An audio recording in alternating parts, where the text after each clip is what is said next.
जय हिंद defence cadets and welcome back to our YouTube channel Indian power house. आज की खबर बहुत ही अलार्मिंग है। अमेरिका और इजराइल का ईरान पर जो वॉर चल रहा है वो अब गल्फ से निकलकर हमारे स्ट्रेटेजिक बैकयार्ड यानी इंडियन ओशन में आ चुका है। एक बहुत बड़ा इंसिडेंट हुआ है श्रीलंका के कोस्ट में। यूनाइटेड स्टेट्स नेवी के एक सबमरीन ने ईरानियन फ्रिगेट इरिसदेना को टॉर्पीडो मारकर डुबो दिया है।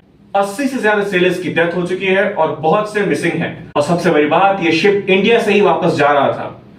दूसरी तरफ इंडिया की इंटरनल पॉलिटिक्स भी गर्म है। कांग्रेस के लीडर्स प्रधानमंत्री श्री नरेंद्र मोदी के चुप्पी पर सवाल उठा रहे हैं। लेकिन क्या इंडिया सच में चुप है या एक बहुत बड़ी वॉर कैलकुलेशन है? So without any further ado, let's decode this explosive situation. और नमस्कार, स्वागत है आप सभी का हमारे YouTube channel Indian power house में। तो सीन क्या है कैडेट्स?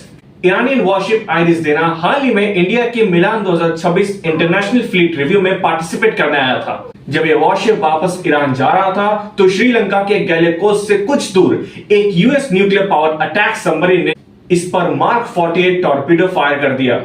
यूएस डिफेंस सेक्रेटरी पीट हेग्सेट ने इसे क्वाइट डेथ कहा है। वर्ल्ड वॉर 2 के बाद यह पहली बार है कि किसी यूएस सबमरीन ने दुश्मन के शिप को टॉर्पीडो से डुबाया है। श्रीलंकन नेवी ने 87 बॉडीज रिकवर की है और 32 को रेस्क्यू किया गया है। लेकिन इस हमले ने इंडिया के लिए खतरे की घंटी बजा दी है, क्योंकि अटैक इंडियन ओशन में हुआ है, पर्शियन गल्फ या रेड सी में नहीं, इंडियन ओशन में हुआ है। अमेरिका दिखाना चाहता है कि वो ईरान को कहीं भी हंट कर सकता है। अब आते हैं इंडिया की टेंशन पर। इंडिया ने अमेरिका के साथ logistics exchange memorandum of agreement sign किया हुआ है for military interoperability. Strategic experts warn कर रहे हैं कि अमेरिका अब इंडिया पर प्रेशर डाल सकता है कि यूएस नेवल एसेट्स को Indian territorial waters fall back यानी शेल्टर लेने की परमिशन मिले जब उन पर ईरानियन मिसाइल्स का थ्रेट हो। और अगर इंडिया ने यह अलाउ किया तो हम बाईस्टैंडर्स नहीं, वॉर के एक पार्टी बन जाएंगे।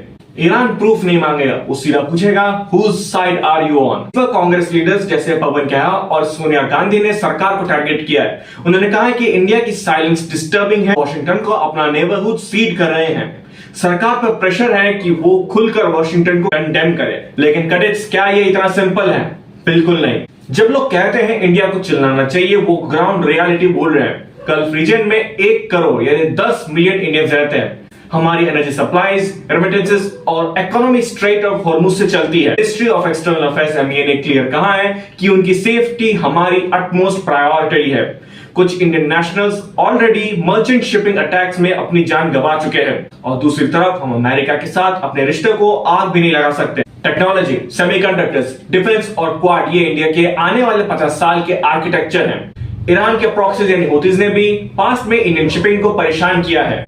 तो इंडिया की शांति कमजोरी या न्यूट्रलिटी नहीं, इट इज अ ड्रिफ्ट और एक कैलकुलेटेड मूव है ताकि हमारे लोग सेफ रहें। सो फाइनल वर्डिक्ट क्या है? इंडिया को किसी एक साइड को पिक करने की जरूरत नहीं है। इंडिया अकेला ऐसा देश है जिसके पास वॉशिंगटन और तेहरान दोनों का डायरेक्ट एक्सेस है। हम ब्रिक्स में रशिया और चाइना के साथ भी बैठे हैं जिन्होंने अभी तक डिस्टेंस मेंटेन किया है। इंडिया की वॉर कैलकुलेशन ये है कि इस वक्त कॉन्फ्लिक्ट को कैसे रोका जाए before the cost becomes irreversible. हमारी इंडियन ओशन अब बैटलफील्ड बन रही है and the calculation can not wait anymore. आपको क्या लगता है, इंडिया को अपने वाटर्स यूज करने देना चाहिए या ईरान का साथ देना चाहिए? कमेंट्स में अपनी राय जरूर बताएं।